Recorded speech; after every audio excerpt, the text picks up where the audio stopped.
السلام عليكم ورحمة الله وبركاته. إن الحمد لله ونستعينه ونستغفره ونعوذ بالله من شرور أنفسنا ومن سيئات أعمالنا. من يهده الله فلا مضل له ومن يضلل فلا هادي له. وأشهد أن لا إله إلا الله وأشهد أن محمدا عبده ورسوله أرسله بالحق بشيرا ونذيرا وداعيا إلى الله بإذنه وسراجا منيرا. أما بعد، فإن خير الحديث كلام الله وخير الهدي محمد صلى الله عليه وسلم.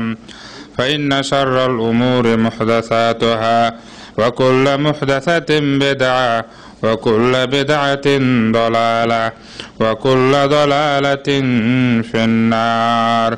فأعوذ بالله من الشيطان الرجيم. بسم الله الرحمن الرحيم. ومن الناس من يعبد الله على حرف إلى آخر الآية. وقال النبي الأمين صلى الله عليه وسلم: تركت فيكم أمرين لن تضلوا ما تمسكتم بهما كتاب الله وسنتي. সম্মানিত দিনী ভাই সকল, আজকের যে সুন্দর মনোরম পরিবেশে এই অনুষ্ঠানের সম্মানিত সভাপতি, পরিচালক এবং বিভিন্ন এলাকা থেকে এনাকের বিভিন্ন অঞ্চলের দিনী ভাই সকল, অনুষ্ঠানের শুরুতে আমি সকলকেই শুভেচ্ছা জানাচ্ছি।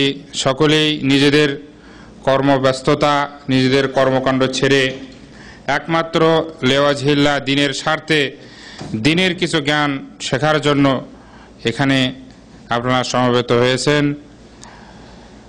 শুরুতে আমরা আল্লাহর কাছে শুকরিয়া জ্ঞাপন করি যে মহান রব্বুল আলামিন আমাদেরকে সৃষ্টির সেরা জীব করে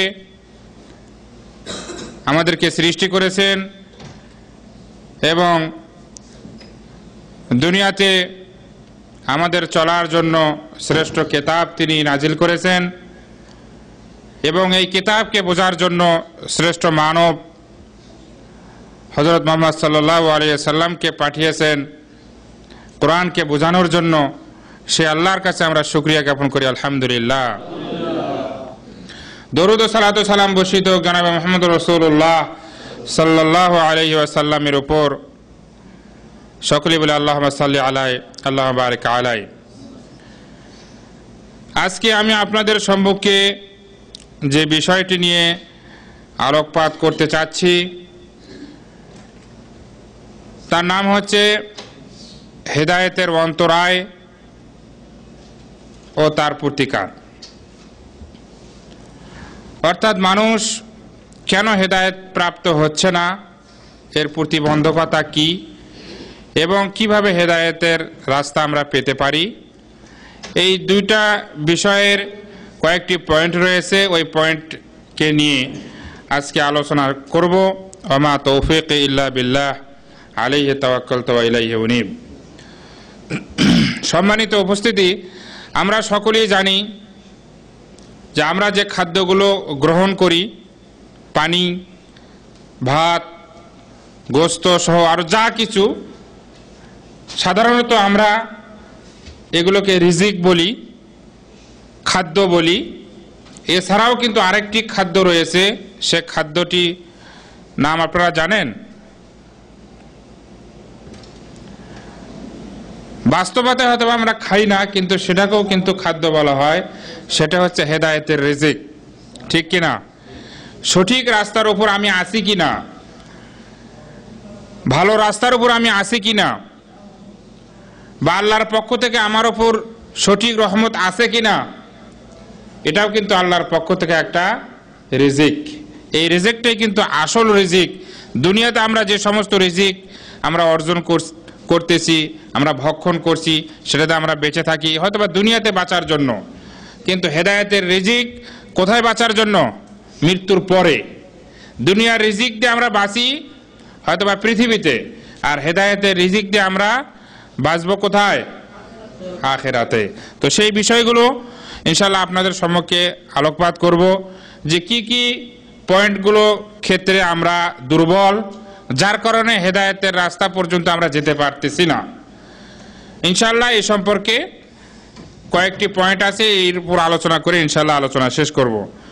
শুরুতে আমি আপনাদের সম্মুখে যে পয়েন্টটি নিয়ে আলোচনা করতে চাচ্ছি সেটা হচ্ছে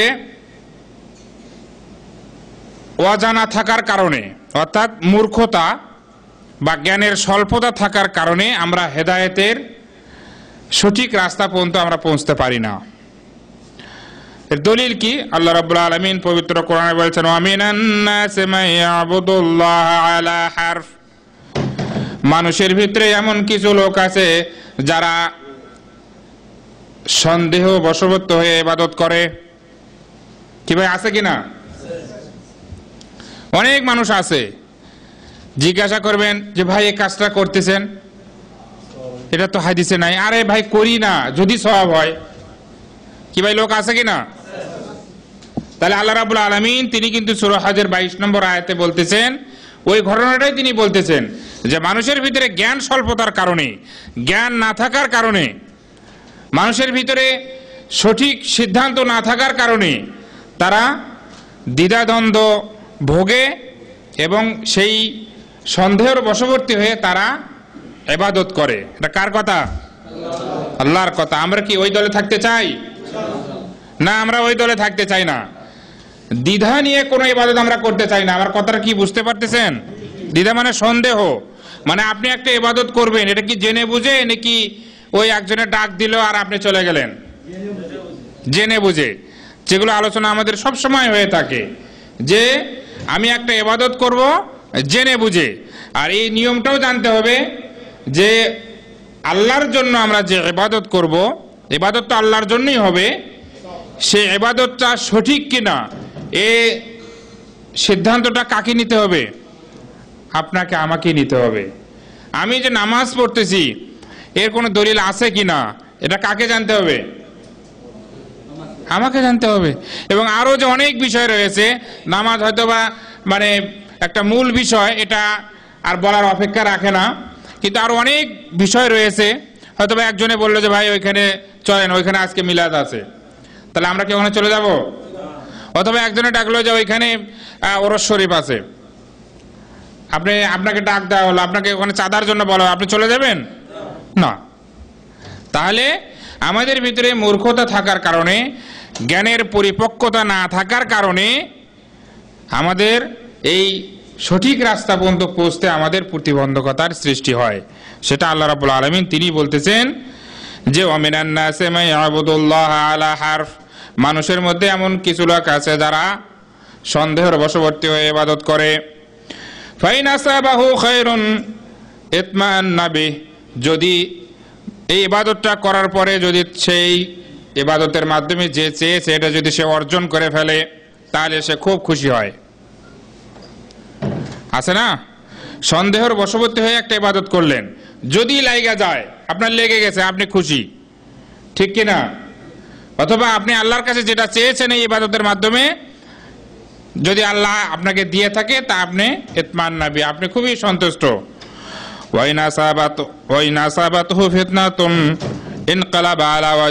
আর যদি আপনার এই ইবাদতের মাধ্যমে আপনার যদি কিছু অর্জন হয়ে না থাকে তাহলে আপনি আবার পূর্বের অবস্থায় ফিরে যায়। মানুষের এটা স্বভাব। মানুষ যখন আল্লাহর কাছে চাইতে চাইতে ভালো চায় তখন মনে করে না আমি ঠিক পথে আছি। কি ভাই, এমন হয় না? আল্লাহর কাছে চাইছেন, ডাইরেক্ট পেয়ে গেছেন, এরপরে আপনি অহংকারী শুরু করলেন যে আমি যদি ভালো নাই হই আল্লাহ কি আমার এমনি দেয়? কি ভাই, আমাদের আছে কিনা এরকম লোকজন? আল্লাহর কাছ থেকে এটা দোয়া করেন যে আল্লাহ যদি আপনাকে কিছু সম্পদ দেয়, কিছু অর্থ দেয়, সন্তান সন্ততি দেয়, এগুলো দিয়ে যদি আপনাকে আল্লাহ রাব্বুল আলামিন মানে আত্মতৃপ্তি দান করে থাকে, এর দ্বারা আপনি এটা বলতে পারবেন না যে আল্লাহ আপনাকে বেশি ভালোবাসে। বলা যাবে? বলা যাবে না। ওগুলোর দ্বারা আপনি আল্লাহর শুকরিয়া জ্ঞাপন করবেন, কিন্তু বাহিরে অহংকার, বাহিরে এই ধরনের উৎফুল্ল বা খুশি, সাধারণ খুশি থাকবেই, আল্লাহর শুকরিয়া প্রকাশের জন্য থাকবে, কিন্তু অহংকারের বশবর্তী হয়ে কোনো আপনার মেসেজ কারো কাছে যাবে না। এখন যদি দেখা যায় কারোর যদি বিপদ চলে আসে, তখন মনে করে যে এত চাইলাম, এত আমি আল্লাহর কাছে কান্দাকাটি করলাম, আল্লাহ আমার দিকে তাকাইলো না। আল্লাহর কি ন্যায় বিচার আছে? এরকম বলে কিনা মানুষ? অনেক বলে, আমাদের ডাইরেক্ট আমাদের সম্মুখে বলে আল্লাহ বহু ডাকছি ভাই, পাই নেই।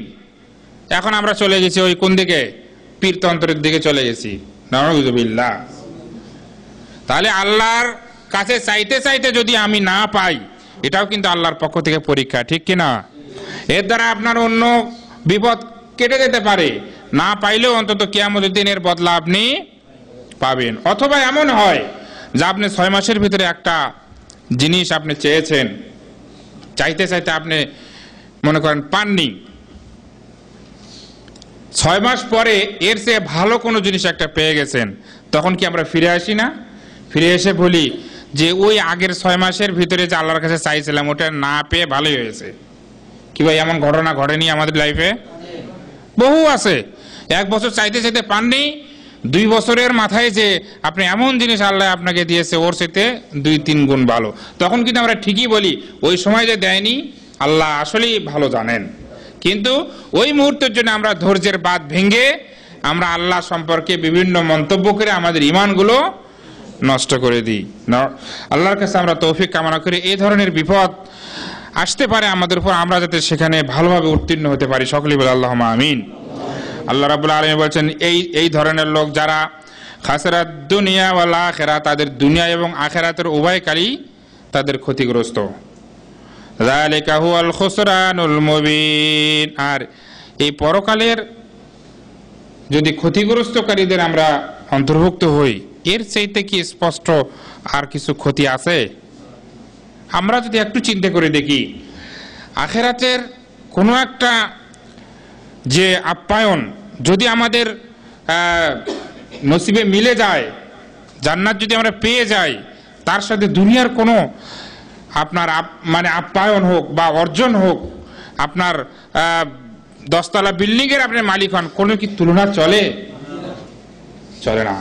যা আপনি দান করলেন, যা আপনি অন্যের কাজে আপনি ব্যবহার করলেন, উপকার করলেন, এটাই হচ্ছে আপনার সম্পদ। যা কিছু রেখে গেলেন এটা আপনার ওয়ারিসরা ভাগ করে নেবে, ঠিক কিনা? সম্মানিত উপস্থিতি, এজন্য আমাদের সতর্ক থাকতে হবে যে দুনিয়ার কোনো অর্জন, দুনিয়ার কোনো আমাদের সম্পদ যাতে আখিরাতকে আমাদের বিনষ্ট না করে। তাহলে যে পয়েন্ট নিয়ে আমি আজকে শেষ করতে চাচ্ছি, প্রথম পয়েন্ট, যে আমাদের অজানার কারণে আমরা অভিষ্ট লক্ষ্যে পৌঁছতে অনেকেই ব্যর্থ হয়ে যাই, ঠিক কিনা? অনেক উদাহরণ রয়েছে। দেখা যায় কোনো একটা কাজে, কোনো একটা ইবাদতের ক্ষেত্রে আমাদের যদি জ্ঞান না থাকে, সেই ক্ষেত্রে ফিরে যাওয়ার কথা বলা হয়েছে কোথায়? তোমাদের যদি জ্ঞান না থাকে, ফাসআলু আহলা যিকরি ইন কুনতুম লা তা'লামুন, তোমরা যদি না জানো তাহলে এই কোরআন সম্পর্কে বা দ্বীন ইসলাম সম্পর্কে যারা সঠিক জ্ঞানের অধিকারী তাদের কাছে তোমরা এটা জেনে নাও। কিন্তু আপনি আমি নিজেরাই যদি ফতোয়া দিয়ে কোনো একটা কাজে যদি আমরা মনোনিবেশ করি, তাহলে সেই ক্ষেত্রে কিন্তু আমাদের মানে ভুলের ভিতরে আমাদের পতিত হতে পারে। এই জন্য আমাদের জানার কোনো বিকল্প নেই, আমাদের জানতে হবে, তাহলে আমরা অভিষ্ট লক্ষ্যে পৌঁছতে পারবো। 2 নম্বর হচ্ছে যে হক গ্রহণের ক্ষমতা না থাকা। হক গ্রহণ এর ক্ষমতা না থাকার কারণে আমরা সঠিক রাস্তার পথ অনেক সময় আমরা পাই না। তার উদাহরণ আল্লাহ রাব্বুল আলামিন তিনি পবিত্র কোরআনের সূরা জুমারের 45 নম্বর আয়াতে তিনি বলতেছেন, ওয়া ইযা যুকিরাল্লাহু ওয়াহদাহ ইশমাআজ্জাত কুলুবুল্লাযীনা লা ইউমিনুনা বিল আখিরাহ ওয়া ইযা যুকিরাল্লাযীনা মিন দুনিহি ইযা হুম ইস্তাবশিরুন। আল্লাহ রাব্বুল আলামিন এখানে বলতেছেন, যখন একমাত্র আল্লাহর নাম উল্লেখ করা হয়, ইশমাআজ্জাত কুলুবুল্লাযীনা লা ইউমিনুনা বিল আখিরাহ, যারা আখিরাতকে বিশ্বাস করে না তাদের ভিতরে কিছু লোকেরা তাদের অন্তরে ঘৃণা জন্মে। আছে কিনা? আল্লাহর কথা বললে, আল্লাহর দিকে আহ্বান করলে কিছু লোক আছে তারা ঘৃণার চোখে দেখে, তাদের কাছে এটা পছন্দ হয় না। কেন মানুষের পিছে ঘুরঘুর করবে? যার মন চায় করবে, করবে না, এরকম আছে কিনা লোক?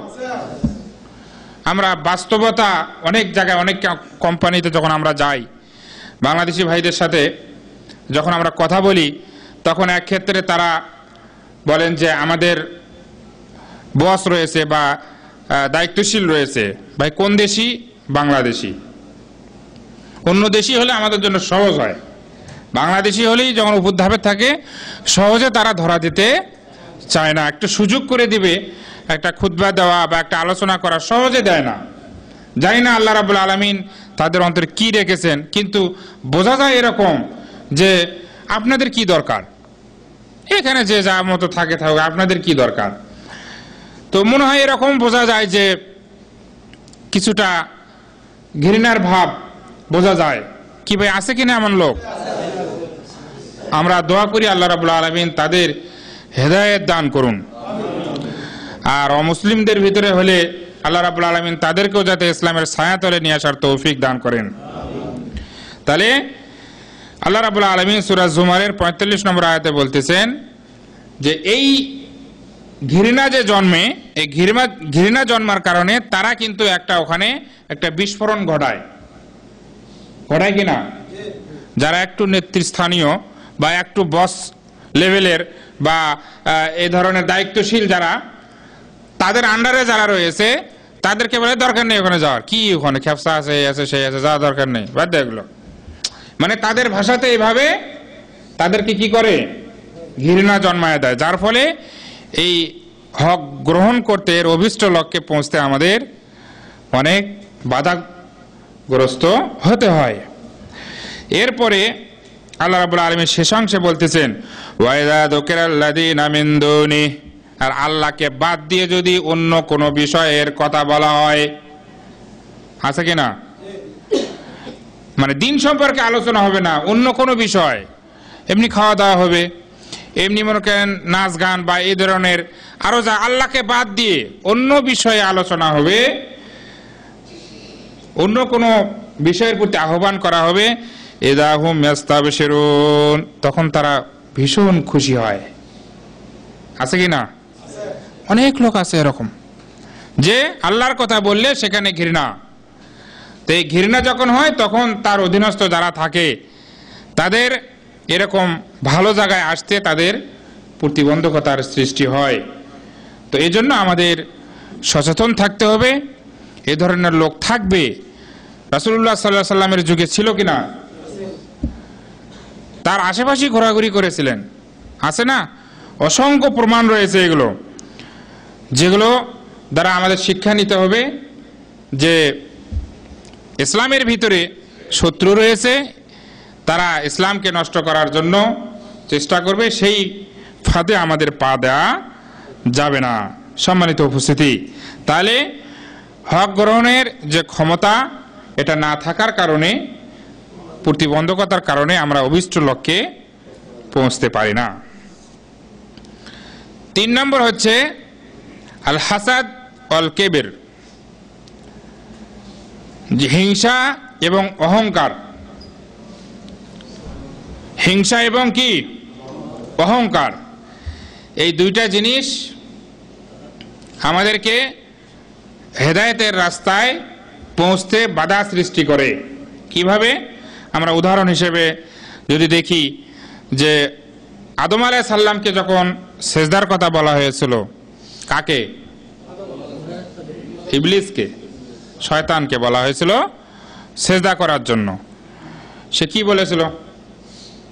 সে কিন্তু অহংকার করেছিল এবং সে কিয়াস করেছিল যে খালাকতানি মিন নার ওয়া খালাকতাহু মিন তিন, আমাকে সৃষ্টি করা হয়েছে আগুন থেকে, আর আগুনের স্বভাব কি? ঊর্ধ্বগতি। ঊর্ধ্বগতি কিনা? আর মাটি দ্বারা তৈরি করা হয়েছে কাকে? আদম আলাইহিস সালাম, তার গতি কোথায়? নিচু। তো ঊর্ধ্বগতি নিচু গতিকে কিভাবে সেজদা করতে পারে? অহংকার চলে আসছে কিনা? ফলাফল কি হয়েছে? শয়তান হিসেবে সে হয়েছে। তো এই ধরনের যে খারাপ গুণ মানুষের ভিতরে আছে কিনা?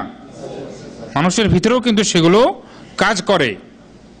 অনেক সময় অনেক ভালো পদে সে অধিষ্ঠিত হয়েছে, নিচু পদে যারা আছে তাদের সাথে দেখা যায় অনেক বৈষম্য কিন্তু সৃষ্টি হয়ে যায়, যার ফলে দেখা যায় যে হক গ্রহণে অনেক বাধা হয়ে যায়। এরপরে 2 নম্বর যে উদাহরণ দেব ইতিহাস থেকে, যেটা একটু আগে বলেছিলাম, যে আব্দুল্লাহ বিন উবাই বিন সালুল সে কি ছিল? মুনাফিকের সর্দার ছিল, কিন্তু বাহ্যিক দৃষ্টিতে সে কিন্তু ইসলাম গ্রহণ করেছে, সবার কাছে সেই হিসেবেই সুপরিচিত ছিল, ঠিক কিনা? কিন্তু হিংসা কিন্তু কাজ করেছিল। কিভাবে? অনেক উদাহরণ রয়েছে এগুলো।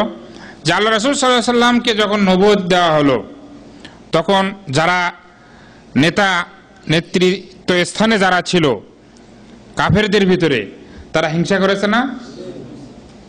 তারা হিংসা করেছে যে সে একটা এতিম, টাকা পয়সা কিছু নাই, ওই রকম ধনাঢ্যশালীও নয়, প্রভাবশালীও নয়, তাহলে সে কিভাবে আমাদেরকে গাইডলাইন দিবে? এটা তো হতে পারে না। হিংসা শুরু হয়েছে কিনা? তা আমাদের সমাজেও কিন্তু এটা রয়েছে। যারা আলেম ওলামা, যারা দিনের পথে ডাকতেছে, হয়তো বা তাদের পয়সা কম থাকতে পারে, যারা একটু যাদের টাকা পয়সা আল্লাহ দিয়েছে, তারা কিন্তু এই ক্ষেত্রে এই কাজটা করে। আর ওর কি আছে, ওর কথা শোনার কি দরকার? আপনারা যদি একটু মিলিয়ে দেখেন বর্তমান সমাজের সাথে এবং ইতিহাসের সাথে যদি আমরা মিলিয়ে দেখি, আমার দৃষ্টিতে যতটুকু আমি রিসার্চ করেছি মিল আছে। আছে কিনা? মিল আছে। রাসূলুল্লাহ সাল্লাল্লাহু আলাইহি ওয়াসাল্লামের উপর যখন নবুয়ত এসেছে, তখন কিন্তু তারা হিংসা করেছে, করে নেই? কাফেররা তারা বলেছে যে আমরা তো তার নেতৃত্ব মেনে নিতে পারবো না, তাকে কিছু কিছু জিনিস দিয়ে দেই, সুন্দরী মেয়ে দিয়ে দেই, সম্পদ দিয়ে দেই, বাদশাহী দিয়ে দেই, তারপরও সে যেন বিরত থাকে এই লা ইলাহা কালিমার দাওয়াত থেকে, যাতে সে এর প্রচার প্রসার থেকে বঞ্চিত থাকে। তিনি কি এটা গ্রহণ করেছিলেন? তিনি কিন্তু গ্রহণ করেন নাই। তাহলে আমি যে বিষয়ের সাথে আজকে মিল করতে চাচ্ছি, যে যখন এই হক আসলো, তখন কিন্তু এই হিংসা এবং অহংকার কাজ করার ফলে তাদের অধীনস্থ যারা ছিল, তারা কিন্তু হক গ্রহণ করার ক্ষেত্রে বাধাগ্রস্ত হয়েছিল। আমি কথাটা কি বুঝাতে পেরেছি? তারা যদি সহসাই যদি এটা গ্রহণ করে নিত যে ঠিক আছে তোমরা সবাই মুহাম্মদের কথা গ্রহণ করো, তারে কিন্তু সবাই গ্রহণ করতে, কিন্তু তারা হিংসা বিদ্বেষ অহংকার প্রদর্শন করে মানুষদেরকে তাদের কাছে টেনে নিয়ে, তারপরেও তো তারা এটাকে কন্ট্রোল করতে পারেনি। পেরেছে? পারেনি। আমরা ইতিহাস থেকে জানি যে তাকে হিজরতের জন্য তার সাথে কত সাহাবায়ে কেরাম সব কিছু ছেড়ে, পিতা মাতা, স্ত্রী পুত্র, এরপরে ধন সম্পদ সব কিছু ছেড়ে শুধু মাত্র আল্লাহর জন্য খুশি এবং আল্লাহ রাসূল সাল্লাল্লাহু আলাইহি ওয়াসাল্লামের জন্য তাকে সহযোগিতা করার জন্য হিজরত করেছিলেন, ঠিক কিনা ভাই? ঠিক। তাহলে এই হিংসা এবং বিদ্বেষ এগুলো থাকার ফলে অনেক সময় এই সঠিক রাস্তায় পৌঁছতে প্রতিবন্ধকতার সৃষ্টি হয়। তা আল্লাহ রাব্বুল আলামিন এই সমস্ত লোকদের বিষয়ে, যারা হিংসা করেছিল তাদের বিষয়ে তিনি বলেছেন, আল্লাযীনা আতাইনাহুমুল কিতাব। আল্লাহ রাব্বুল আলামিন বলতেছেন, আমি যাদেরকে কিতাব দিয়েছিলাম, ইয়ারিফুনাহু কামা ইয়ারিফুনা আবনাআহুম, তারা নিজেদের ছেলেদেরকে যেভাবে, ছেলে মেয়েদেরকে যেভাবে তারা চিনত, সেভাবেই যা নাজিল করেছি বা রাসূলুল্লাহ সাল্লাল্লাহু আলাইহি সাল্লামকে এভাবেই সঠিক জানতো। কথাটা বোঝা গেছে? যে আল্লাহ রাব্বুল আলামিন বলতেছেন যে আমি যে কিতাব নাজিল করেছি বা রাসূলুল্লাহ সাল্লাল্লাহু আলাইহি সাল্লামকে প্রেরণ করেছি, তারা জানতো।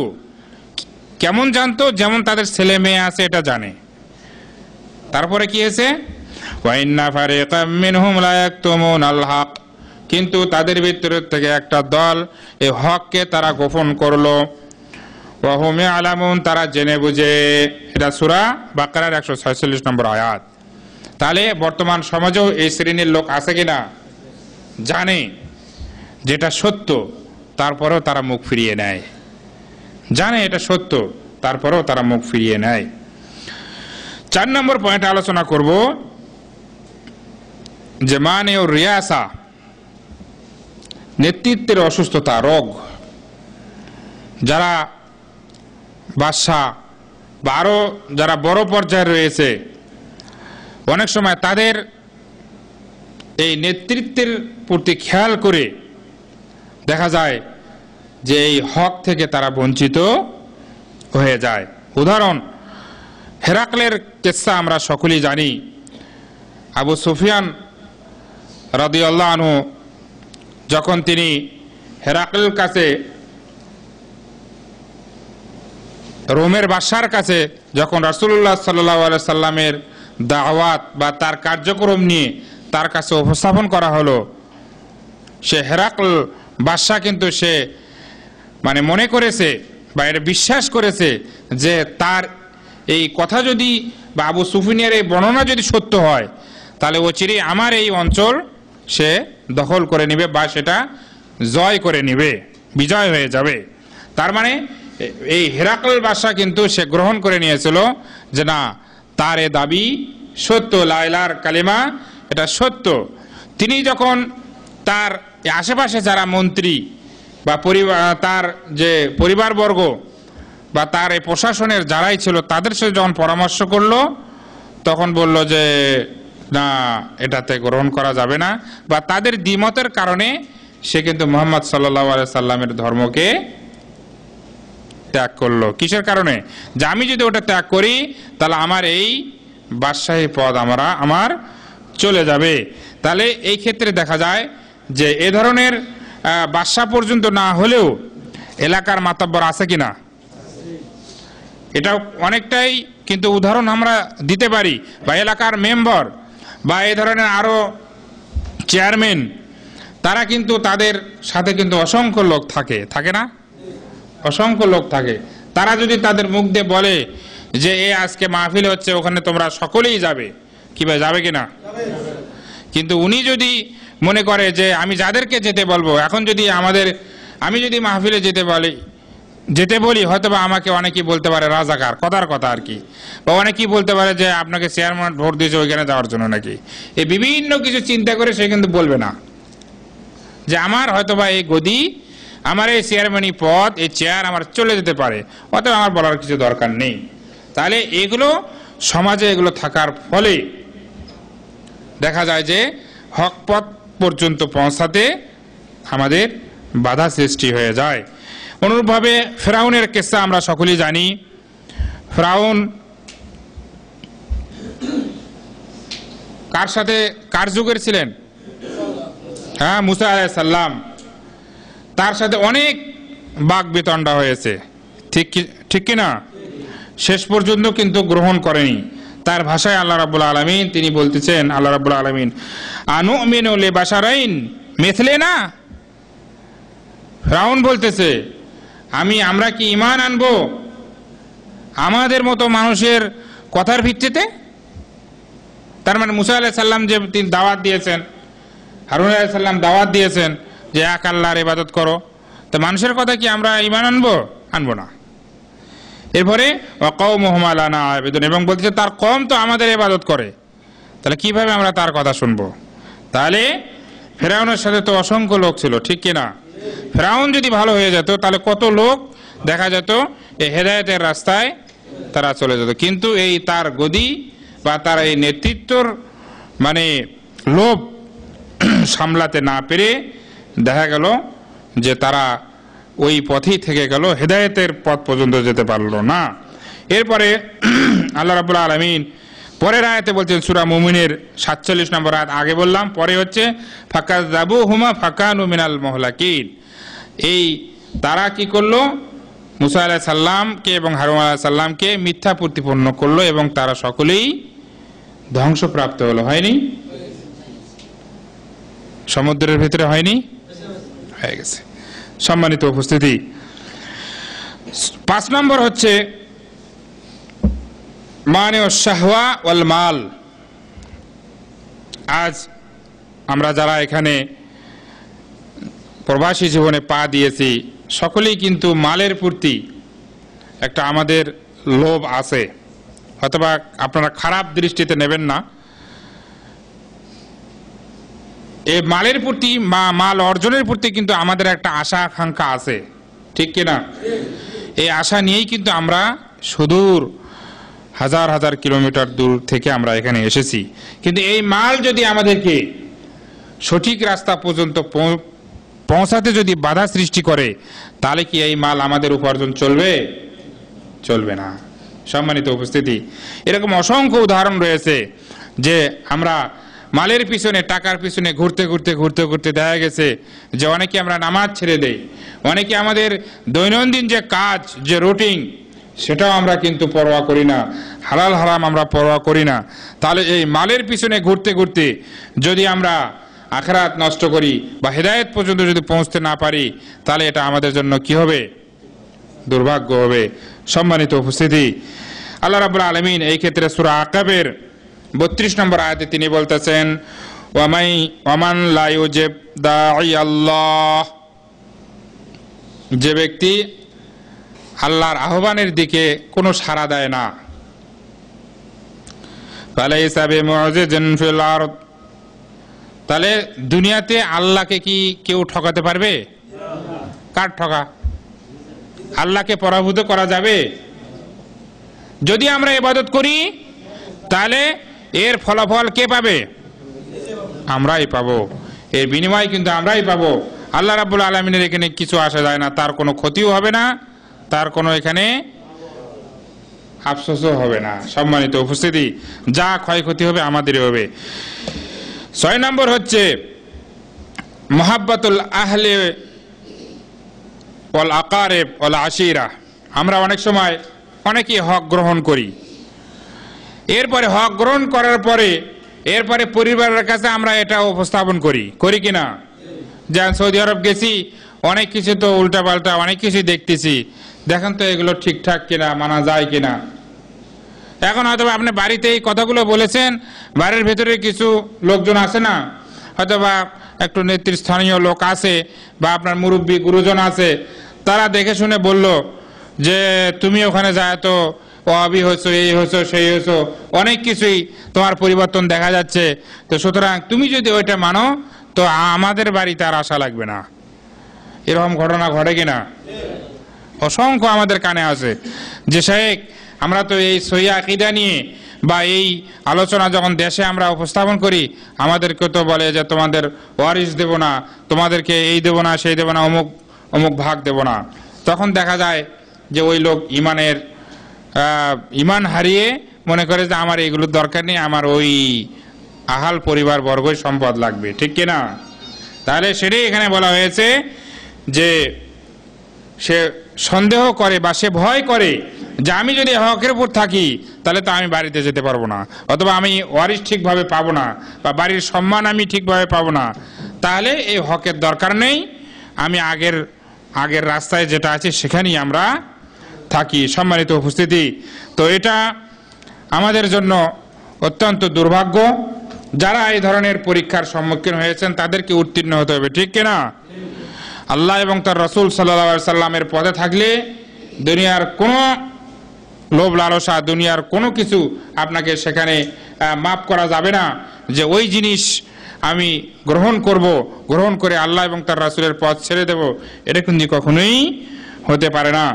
সম্মানিত উপস্থিতি, এই শেষ নম্বর পয়েন্ট আমি আলোচনা করব এই প্রতিবন্ধকতা যেগুলো রয়েছে তার ভিতরে 7 নম্বর, যে কেউ এরকম ভাবেন যে আমি এতদিন যে ইবাদত করেছিলাম, বা আমি হিডিংটা বলতেছি যে মানুষ মনে করে আল্লাহ এবং তার রাসূল সাল্লাল্লাহু আলাইহি সাল্লাম এর সঠিক অনুসরণ করতে যেয়ে দেখা যায় অনেক সময় পিতামাতা বা পূর্ববর্তী লোকদের বিপরীত কাজ হয়ে যায়।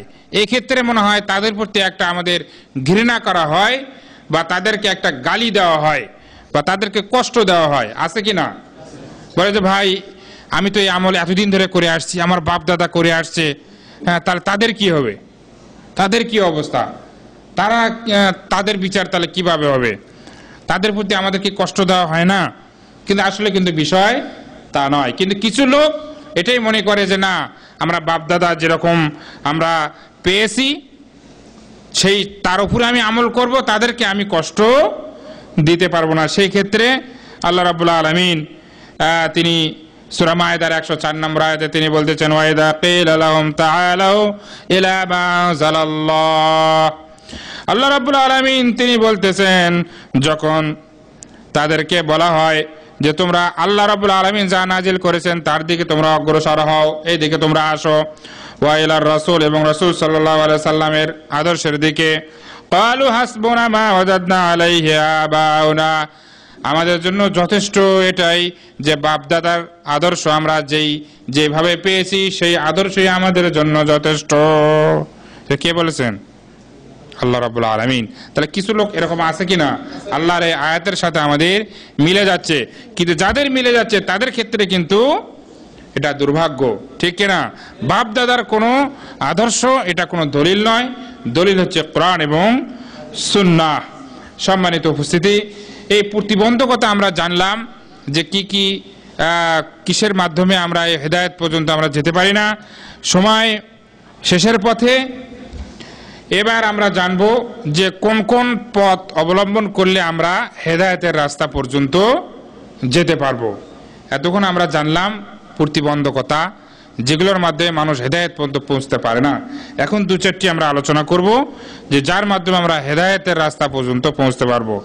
এক নম্বর হচ্ছে তাওহীদ রাব্বিল আলামিন ওয়া ইফরাদুহু বিল ইবাদাহ। হেদায়েতের রাস্তা যদি আমরা অর্জন করতে যাই তাহলে একমাত্র ইবাদত করতে হবে কার? আল্লাহর ইবাদত করতে হবে, যিনি সারা বিশ্বের মালিক, একমাত্র তার জন্যই কিন্তু আমাদের ইবাদত করতে হবে। আল্লাহ ছাড়া অন্য কারো জন্য ইবাদত করা যাবে না। আল্লাহ রাব্বুল আলামিন সূরা আনামের 125 নম্বর আয়াতে তিনি বলতেছেন, ফামান ইউরিদুল্লাহ আন ইয়াহদিয়াহু ইয়াশরাহ সাদরাহু লিল ইসলাম। আল্লাহ রাব্বুল আলামিন বলতেছেন, আল্লাহ রাব্বুল আলামিন যাকে হেদায়েত দিতে চান, আল্লাহ রাব্বুল আলামিন যাকে হেদায়েত দিতে চান, ইয়াশরাহ সাদরাহু লিল ইসলাম, আল্লাহ রাব্বুল আলামিন তার অন্তরকে, তার বক্ষকে ইসলামের জন্য প্রশস্ত করে দেন। তা আল্লাহ যাকে চান তার ভিতরে আমরা থাকতে চাই কিনা ভাই? ইনশাআল্লাহ। সূরা আনামের 125 নম্বর আয়াতে আল্লাহ রাব্বুল আলামিন বলতেছেন যে আল্লাহ রাব্বুল আলামিন যার হেদায়েত চান তার জন্য তার বক্ষকে ইসলামের জন্য প্রশস্ত করে দেন। আল্লাহু আকবার। এখানে ইবনে আব্বাস রাদিয়াল্লাহু আনহু তিনি এই আয়াতের ব্যাখ্যা হিসেবে তিনি বলেছেন যে তাদের অন্তরগুলোকে তাওহীদ দ্বারা প্রশস্ত করে দেয়, তাওহীদের আমল দিয়ে আল্লাহ রাব্বুল আলামিন প্রশস্ত করে দেন। সুবহানাল্লাহ। ওয়াল ঈমানু বিহি, এবং ঈমানের দ্বারা। তাহলে আল্লাহ রাব্বুল আলামিন যাকে চান তাকে তাওহীদের জ্ঞান তিনি দিয়ে থাকেন। তাহলে এক নম্বর আমরা জানলাম যে তাওহীদ ভিত্তিক আমল এবং আল্লাহ রাব্বুল আলামিন যাকে চান হেদায়েত দান করেন। দুই নম্বর হচ্ছে আল কোরআন, আল কোরআন মানা। দুই নম্বর কি? আল কোরআন মানা। তার দলিল হচ্ছে আল্লাহ রাব্বুল আলামিন বলেন, ইন্না হাযাল কোরআন ইয়াহদি লিল্লাতী হিয়া আকওয়াম, নিশ্চয় এই পবিত্র আল কোরআন ইয়াহদি, সে পথ প্রদর্শন করে, সে হেদায়েত দেয়, লিল্লাতী হিয়া আকওয়াম, যেটা সর্বশ্রেষ্ঠ পথ। কোনটা? পবিত্র কোরআন। কিন্তু কোরআনের বিষয়ে যদি আমরা কথা বলতে যাই, কোরআন আমরা কয়জন বিশুদ্ধভাবে পড়তে জানি, এটা যদি হিসাব নেওয়া হয় এখন আমরা অনেকেই ফেল করে যাব, ঠিক কিনা? আমি ভালো ধারণাই করি হয়তো বা সকলেই পাস করবেন, কিন্তু তারপরেও এটা বলতে হবে যে অনেকেই হয়তো আমরা ফেল করে যেতে পারি। অনেকে বলেন যে ভাই পড়িনি মাদ্রাসা লাইনে, কিন্তু এটা কিন্তু কোনো হাদিসের অজুহাতে নাই। আছে কোনো হাদিসে আছে যে আপনি মাদ্রাসায় পড়েননি বলে একটু ছাড় দেওয়া হয়েছে? নাই। কোরআনের ক্ষেত্রে, কোরআনের শিক্ষার ক্ষেত্রে এটা নেই। এরপরে আরো বলা হচ্ছে ওয়ায়ুবাশশিরুল মুমিনিনা আল্লাযীনা ইয়ামালুনাস সালিহাত। এরপরে কোরআন সুসংবাদ দিয়েছে ওই সমস্ত মুমিনদেরকে যারা সৎ কাজ করে। সৎ কাজ কি? সব ভালো কাজই কি আল্লাহ কবুল করবেন? বলেন, সব ভালো কাজ কি আল্লাহ কবুল করবেন? উদাহরণ দেন, কিভাবে না? একদল তো বললেন যে সবগুলোই কবুল করে। বলেন, সৎ কাজ আমরা কিভাবে নির্ধারণ করব? নামাজ আমরা জানি এশার নামাজ ফরজ কয় রাকাত? ৫ম রাকাত যদি আমি পড়ি, এই ৫ম রাকাত এরা কি বাহ্যিক দৃষ্টিতে ভালো না মন্দ? না না, বাহ্যিক দৃষ্টিতে। হুকুম বাদ দেন, বাহ্যিকে আপনি ৫ম রাকাত যে পড়বেন আল্লাহকে গালি দেবেন? সূরা ফাতিহাই তো পড়বেন, এরপরে আরো সূরা মিলানো, এরপরে তাহিয়া, যা কিছু সবকিছুই বাহ্যিক দৃষ্টিতে ভালো কাজ, ঠিক কিনা? কিন্তু এটা কবুল হবে? তাহলে সব ভালো কাজে কি আল্লাহ কবুল করবেন? না। তাহলে ভালো কাজ, সৎ কাজ নিরূপণ করতে হবে রাসূল সাল্লাল্লাহু আলাইহি সাল্লামের আদর্শের মাধ্যমে। কথাটা বুঝে আসছে? এজন্য অনেকেই বলেন যে মিলাদ এর নিষেধ আছে নাকি? ডাইরেক্ট নিষেধ নেই, কিন্তু দিনের ভিতরে সওয়াবের আশায় কিছু যদি ঢুকানো হয় তাহলে সেটা যে মানে দর্শনীয়, এই দৃষ্টিকোণ থেকে এসেছে। তো ওটা বাহ্যিকে ভালো, কিন্তু হুকুমে এটা চলবে না। সম্মানিত উপস্থিতি, তো এরপরে বলা হচ্ছে আন্না লাহুম আজরান কাবীরা, তাদের জন্য রয়েছে অনেক বড় তাদের প্রতিদান রয়েছে। সূরা ইসরার ৯ নম্বর আয়াতে আল্লাহ রাব্বুল আলামিন এটা বলেছেন। ৩ নম্বর হচ্ছে হেদায়েতের জন্য দোয়া করতে হবে। কি করতে হবে ভাই? হেদায়েতের জন্য দোয়া করতে হবে। কিভাবে দোয়া করতে হবে বলেন দেখে, উদাহরণ দেন। মাশাআল্লাহ, মাবরুক। তাহলে আমরা সূরা ফাতিহার ভিতরে প্রতিনিয়ত প্রত্যেক রাকাতে আমরা কি বলি? ইহদিনাস সিরাতাল মুস্তাকিম, হে আল্লাহ আমাদেরকে সরল এবং সঠিক পথে পরিচালিত করুন। তাহলে আল্লাহর কাছে দোয়া করতে হবে হেদায়েতের, যে আমাদেরকে সঠিক এবং সরল পথে পরিচালিত করুন। হাদিস থেকে রাসূলুল্লাহ সাল্লাল্লাহু আলাইহি ওয়াসাল্লাম নিজেও তিনি দোয়া করেছেন, আল্লাহুম্মা হাদিনি ওয়া সাদ্দিদনি, মুসলিম শরীফের হাদিস। তিনিও কিন্তু হেদায়েতের কামনা করেছেন। সুতরাং আমরা তো তার থেকে অনেক আমাদের ভিতরে ত্রুটি বিচ্যুতি রয়েছে, ঠিক কিনা? তিনি যদি হেদায়েতের কামনা করেন তা আমাদেরকে আরো বেশি বেশি হেদায়েতের কামনা করতে হবে। ৪ নম্বর পয়েন্ট হচ্ছে হেদায়েতের রাস্তা পাওয়ার জন্য যেই তলাবুস সাবাত আলা দ্বীন, দ্বীনের উপর প্রতিষ্ঠিত থাকার জন্য দৃঢ় সংকল্প আপনাকে করতে হবে, ঠিক কিনা?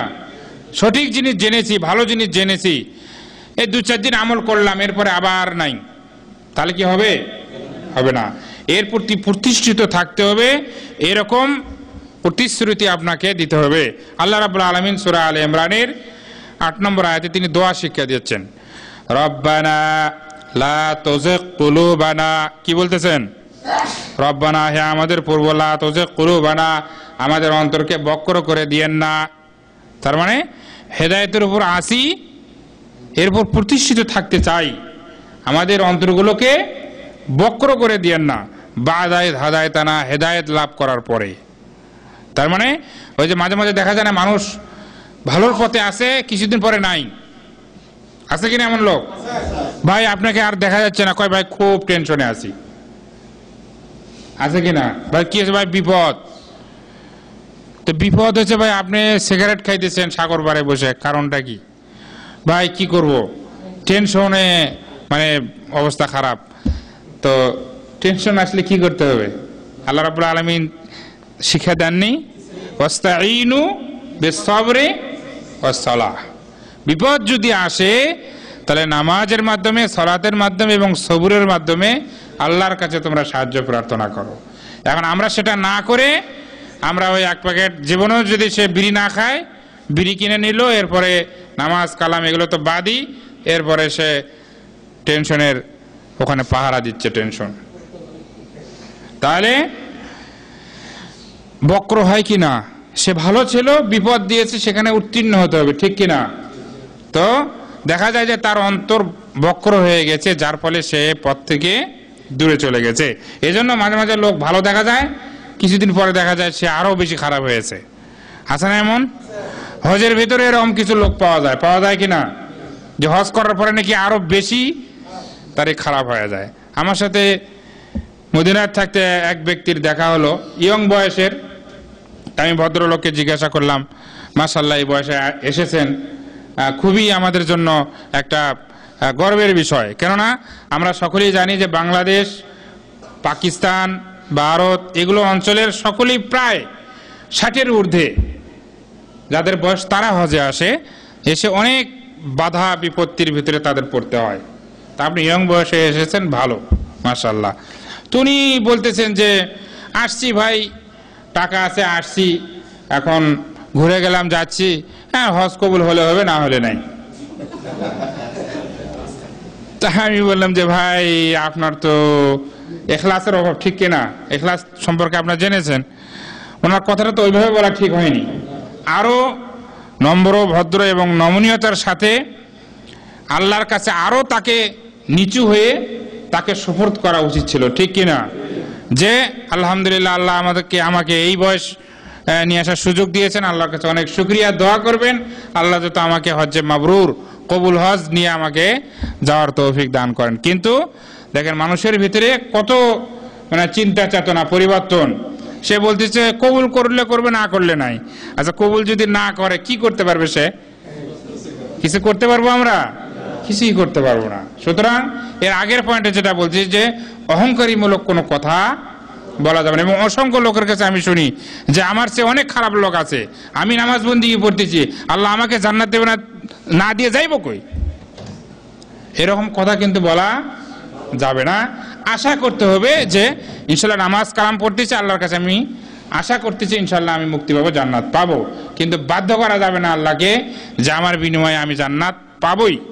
সম্মানিত উপস্থিতি, এরপরে আল্লাহ রাব্বুল আলামিন এই ক্ষেত্রে তিনি হাদিসের দোয়া শিক্ষা দিয়েছেন, ইয়া মুকাল্লিবাল কুলুব সাব্বিত কলবি আলা দীনিক। তিরমিজি শরীফের হাদিস, যে সবসময় দোয়া করার কথা বলা হয়েছে, আল্লাহ আমি যে পথে আছি, তুমি অন্তরের মালিক, অন্তরের পরিবর্তনের মালিক, সুতরাং আমার অন্তরকে তোমার দ্বীনের উপর অটল থাকার জন্য তুমি আমাকে তৌফিক দিও, আমাকে প্রতিষ্ঠিত করুন। এরকম দোয়া তিনি শিক্ষা দিয়েছেন। সুতরাং আমরা যারা ভালোর উপর আছি ইনশাআল্লাহ আমাদেরকে এই দোয়াগুলো চালিয়ে যেতে হবে। 5 নম্বর হচ্ছে ভালো লোকদের সাথে চলাফেরা করা। ঠিক আছে, হেদায়েতের পথ পেতে হলে কার সাথে চলতে হবে? ভালো লোকদের সাথে চলতে হবে।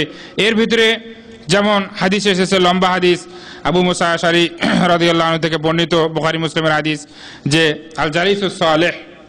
আমি সংক্ষেপে বলতেছি যে ভালো মানুষের উদাহরণ দেওয়া হয়েছে, যে ভালো মানুষের সাথে চলাফেরা করলে আপনি যদি কিছু নাও পান, অন্তত ওই ব্যক্তির সাথে তুলনা করা হয়েছে, একজন ব্যক্তি যদি আতর বিক্রি করে, তার কাছে যদি আপনি আতর যদি নাও কেনেন, আপনি তার কাছে একটা ঘ্রাণ পাবেন। ঠিক কি ভাই, পাবেন কিনা? বুখারী মুসলিমের হাদিস। আপনি যদি আতর ক্রয় না করেন, আতর বিক্রেতার কাছে যদি আপনি বসেন, একটা ঘ্রাণ পাবেন কিনা? ভালো মানুষের তুলনা করা হয়েছে এটা, যে ভালো মানুষের কাছে বসলে কোনো ক্ষতি আপনি পাবেন না, বরং ভালোই কিছু আপনি পাবেন। আর মন্দ লোকের উদাহরণ দেওয়া হয়েছে ওই ব্যক্তির সাথে বা ওই সমস্ত লোকের সাথে যারা ভাতির কাজ করে, কামার, আপনারা বলেন কি বলেন, যারা ওই লোহা পিটিয়ে বিভিন্ন ধরনের মনে করেন, হ্যাঁ কামার যেটা, তাহলে কামারের তুলনা করা হয়েছে যে ওইখানে যদি আপনি যান, সেখানে যদি আপনার কোনো ক্ষতিও যদি না হয়, অন্তত সেখান থেকে একটা খারাপ গন্ধ পাবেন না? বা যে কোনো সময় ওখানে একটা আগুনের একটা অগ্নিস্ফুলঙ্গ এসে আপনার কাপড়কে ধ্বংস করে দিতে পারে, আপনার গায়ে লেগে যেতে পারে। তো মন্দ লোকের কিন্তু এভাবে উদাহরণ দেওয়া হয়েছে। এজন্য মন্দ লোকের সাথে চললে দেখো যে কোনো সময় আপনাকে খারাপ কিছু আপনাকে অ্যাটাক করতে পারে। কি ভাই, আছে কি না? তা আমরা কার সাথে চলবো? ভালো লোকের সাথে চললে আমরা হেদায়েতের রাস্তা পর্যন্ত আমরা চলতে পারবো। আর মন্দ লোকের সাথে চললে ওই খারাপ শয়তানের রাস্তায় কিন্তু সে দেখিয়ে দেবে। সম্মানিত উপস্থিতি, এরপরে 6 নম্বর পয়েন্ট হচ্ছে বেশি বেশি নফল কাজ, বেশি বেশি আনুগত্যের কাজ করতে হবে আল্লাহর জন্য এবং আল্লাহ রাসূল সাল্লাল্লাহু আলাইহি ওয়াসাল্লাম আদর্শকে সামনে রেখে বেশি বেশি ভালো কাজ করতে হবে, অনুসরণের কাজ করতে হবে। আমরা সকলেই জানি রাসূলুল্লাহ সাল্লাল্লাহু আলাইহি ওয়াসাল্লামের ইবাদত কিরকম ছিল। ইবাদত করতে করতে তার পা কি হয়ে যেত? ফুলে যেত। তার কিন্তু আগের গুনাহ পরের গুনাহ মাফ ছিল, তারপরেও কিন্তু তিনি এই সমস্ত ইবাদত করেছিলেন। সাহাবায়ে কেরামদের দিকে যদি আমরা দেখি, তারা দিনের বেলা যুদ্ধ জিহাদ করেছিলেন, দাওয়াতের কাজ প্রচার করেছেন, রাতের বেলা তারা তাহাজ্জুদে মগ্ন থাকতেন। আমরা কি পারি? পারি না। তাবি যারা রয়েছে সকলের ইবাদত, তাদের যে তাআত, তাদের ভালো কাজের যে আপনার প্রতিযোগিতা, সেই তুলনায় আমরা অনেক এখানে দুর্বল। তো আমাদের চেষ্টা করতে হবে যে যেগুলো ভালো কাজ, দান খায়রাত সাদকা, এবং অন্তত প্রতিদিন না হলেও সপ্তাহে ছুটির দিনের রাতগুলো আমরা 2-4 রাকাত নফল নামাজ আল্লাহর কাছে আমরা করতে পারি, তার জন্য আমরা কোরআন তেলাওয়াত করতে পারি। এই ইবাদতগুলো আমরা বেশি বেশি করলে আমার মনে হয় যে হেদায়েতের রাস্তা আমরা পৌঁছতে পারবো ইনশাআল্লাহ। 7 নম্বর হচ্ছে জিয়ারাতুল মাকাবির, যে কিছু সেখান থেকে নিজের উপদেশ গ্রহণ করার জন্য কবর জিয়ারত করা। কথাটা বোঝা গেছে? কবর জিয়ারত কার জন্য? নিজের কিছু উপদেশ, নিজের শিক্ষা গ্রহণের জন্য কবর জিয়ারত করা, যে এই জায়গাতে যে ব্যক্তি এসেছে আমাকেও কয়দিন পরে আমাকেও এই জায়গাতে আসতে হবে। রাসূলুল্লাহ সাল্লাল্লাহু আলাইহি সাল্লাম তিনি বলেছেন যে জুরুল মাকাবির, তোমরা কবর জিয়ারত করো, ফাইন্নাহা তুযাক্কিরুকুমুল আখিরা, কেননা এই কবর তোমাদেরকে আখিরাতের কথা স্মরণ করিয়ে দেবে। তো এখান থেকে আমি যে জিনিসটা স্পষ্ট করতে চাই, অনেকে হয়তো বলতে পারেন যে শায়েখে বলেছে কবর জিয়ারত করা। কবর জিয়ারত আর কবরকে লক্ষ্য করে সফর করা দুটো কিন্তু দুই জিনিস। কথাটা বোঝা গেছে? আপনি যদি এখান থেকে রাসূলুল্লাহ সাল্লাল্লাহু আলাইহি ওয়াসাল্লাম কবর, এটা কি জিয়ারত বুঝাবে? এটা সফর। সুতরাং এখান থেকে রাসূল সাল্লাল্লাহু আলাইহি ওয়াসাল্লাম কবর জিয়ারত করার নিয়ত বা সফর করে তার ওখানে জিয়ারত করা বা কবরের উদ্দেশ্য করে জিয়ারত করা চলবে না। কথাটা বোঝা গেছে? স্পষ্ট। রাসূলুল্লাহ সাল্লাল্লাহু আলাইহি ওয়াসাল্লামের কবরকে উদ্দেশ্য করে সফর করা যাবে না, বা জিয়ারত করার উদ্দেশ্যে সফর করা যাবে না। আপনি সফর করবেন কি জন্য? মসজিদে নববীতে নামাজের জন্য। কিসের জন্য? মসজিদে নববীতে নামাজের জন্য আপনাকে সফর করার বৈধতা দেওয়া হয়েছে। ওখানে পৌঁছার পরে আল্লাহ রাসূল সাল্লাল্লাহু আলাইহি ওয়াসাল্লাম কবর আপনি জিয়ারত করতে পারবেন। কথাটা কি বোঝা গেছে? এজন্য কবর জিয়ারত আমাদের দেশে অনেক সময় বিভিন্ন জায়গায় ওরস বা বিভিন্ন ক্ষেত্রে সফর করে শাহজালাল, শাহপরান তাদের কবরগুলো মানে জিয়ারতের জন্য সফর করে না, এটা কিন্তু হারাম।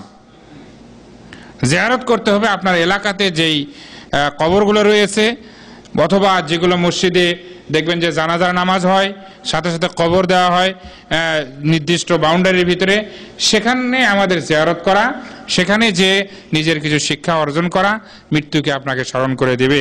এইটা না যে আপনি 500 কিলোমিটার দূরে যে একটা কবর জিয়ারত করবেন, আনন্দ উল্লাস, খাওয়া দাওয়া, বিনোদন, এটা কিন্তু কখনো ইসলাম সমর্থন করে না। 8 নম্বর, এবং এটাই হচ্ছে আমার শেষ পয়েন্ট, এটাতে ইনশাআল্লাহ আলোচনা শেষ করব, সেটা হচ্ছে আল্লাহর কাছে তৌফিক কামনা করা। কি কামনা করা? আল্লাহর কাছে তৌফিক কামনা করা এবং প্রচেষ্টা করা যে আমি যাতে হেদায়েতের পথে চলতে পারি এবং সেদিকে আমরা এগোতে পারি। আল্লাহ রাব্বুল আলামিন সূরা নাজমের 39 নম্বর আয়াতে তিনি বলেছেন, ওয়ান লাইসা লিল ইনসানি ইল্লা মা সাআ, মানুষের জন্য কিন্তু কিছুই নেই প্রচেষ্টা ছাড়া। মানুষ যে যেরকম পরিশ্রম করবে, যেরকম প্রচেষ্টা করবে, সেভাবেই কিন্তু তাকে বিনিময় দেওয়া হবে, সেভাবেই কিন্তু সে এর ফল ভোগ করবে। সম্মানিত উপস্থিতি, দুনিয়াতে আমরা যারাই এসেছি সকলেই কিন্তু আমরা এই ওয়াদা আমরা সকলেই করতেছি যে কেউ আমরা দুনিয়াতে চিরস্থায়ী থাকার জন্য আসিনি, আসছি? সকলেই আমরা এক বাক্যে বলবো যে না, আমরা কেউ চিরস্থায়ী থাকতে আসেনি, সকলেই কিন্তু আমরা ক্ষণস্থায়ী থাকতে এসেছি। তো এই ক্ষণস্থায়ী জিন্দেগিতে এসে আমরা যদি রাসূলুল্লাহ সাল্লাল্লাহু আলাইহি ওয়াসাল্লামের আদর্শ বা আল্লাহ রাব্বুল আলামিনের সন্তুষ্টি লাভ করে যদি আমরা জান্নাত অর্জন করতে না পারি, তাহলে কিন্তু এই দুনিয়ায় আসাটা আমাদের জন্য একটা ব্যর্থ, ঠিক কিনা? দুনিয়াতে আল্লাহ রাব্বুল আলামিন আমাদেরকে পাঠিয়েছেন আখিরাতের কিছু সম্বল অর্জন করার জন্য। সেই সম্বল যদি আমরা অর্জন করে আমরা যদি আল্লাহর কাছে আমরা যদি সেখানে সাক্ষাৎ লাভ করতে পারি, সেটাই কিন্তু আমাদের জন্য হবে সবচেয়ে বড় সফলতা। এই সফলতায় আমরা সকলেই রাজি আছি কিনা ভাই? ইনশাআল্লাহ আল্লাহ রাব্বুল আলামিন যাতে আমাদের সকলকেই, আজকে আমরা এরকম পরিবেশে যারা ওয়াজ শুনলাম, আল্লাহ রাব্বুল আলামিন যাতে আমাদের জীবনের সমস্ত গুনাহ খাতা মাফ করে দেন, এবং আজকের যে আলোচনা এখান থেকে যেগুলো শিক্ষণীয় সেগুলো যাতে আমাদের জীবনে আমরা বাস্তবায়ন করে যাতে আমরা দুনিয়া থেকে বিদায় নিতে পারি, সে তৌফিক আমরা আল্লাহর কাছে কামনা করি। সকলে বলে আল্লাহুম্মা আমিন। দুনিয়াতে আমরা যারা এসেছি সকলকে মৃত্যুর স্বাদ গ্রহণ করতে হবে, ঠিক কিনা? মৃত্যুর অবস্থাটা বা মৃত্যুর এই স্বাদটা সকলকেই কিন্তু এই স্বাদ গ্রহণ করতে হবে, ঠিক কিনা? কেউ বলতে পারবে যে আমি মৃত্যুর স্বাদ গ্রহণ করব না? কেউ বলতে পারবে না। ইচ্ছায় অনিচ্ছায় যখন যার সময় হয়ে যাবে অটোমেটিক কিন্তু তার কাছে এসে উপস্থিত হবে, 1 মিনিট এদিকে ওদিকে করা হবে না। তো সেই মৃত্যু আমাদের যেহেতু গ্রহণ করতে হবে, মৃত্যুর জন্য আমাদের প্রস্তুতি নিতে হবে কিনা?